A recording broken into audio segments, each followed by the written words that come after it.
On my 21st birthday, my parents presented me with a detailed invoice totaling $137,000, demanding payment within 24 hours, or I'd be forced to leave. I watched Dad swap out the locks as Mom tossed trash bags filled with my belongings onto the front yard.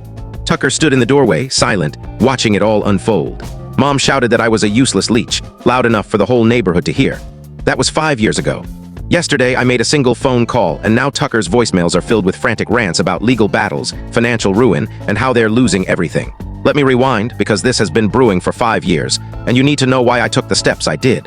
My grandparents were the ones who truly raised me. From the moment I could understand language, my parents made it clear that Tucker was their pride and joy, while I was the unwanted burden. Tucker got brand new cars, a fully funded college education, and lavish family trips.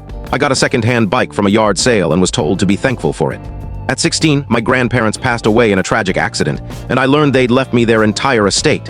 Their home, their business, their savings, everything. My parents were named trustees until I turned 25, because my grandparents knew exactly what kind of people they were. My parents moved into the house the month after the funeral and started treating the business as their own. I was still in high school, and no one bothered to explain what a trust was or what rights I had.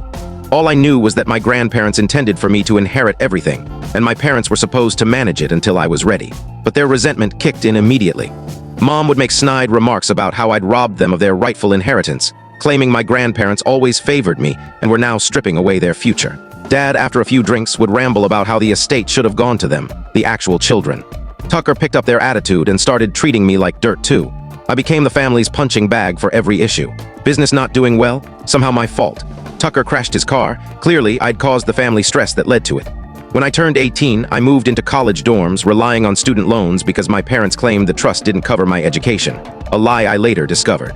They were supposed to use trust funds for my schooling and living expenses, but instead, they siphoned it all into their own accounts and Tucker's extravagant lifestyle. I didn't know any of this back then. I was just trying to make it through college. The real nightmare hit when I turned 21. I came home for my birthday because Mom called, saying they wanted to celebrate in a special way. I naively thought things might be improving. I was wrong. When I arrived, they were seated at the dining table with Tucker. Dad pushed a folder toward me and told me to open it. Inside was a meticulous ledger of every expense since my birth. Hospital fees, diapers, food, clothes, school supplies, even holiday gifts and summer programs, all totaling $137,000. Dad said this was what I owed them for raising me.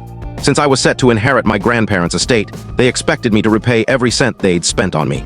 He gave me 24 hours to either sign over the estate or come up with a payment plan. If I didn't, I'd be out of their house. I thought it was a sick joke at first and laughed, which infuriated. I can't tell you the full story in short. To watch the full story, click the related link below.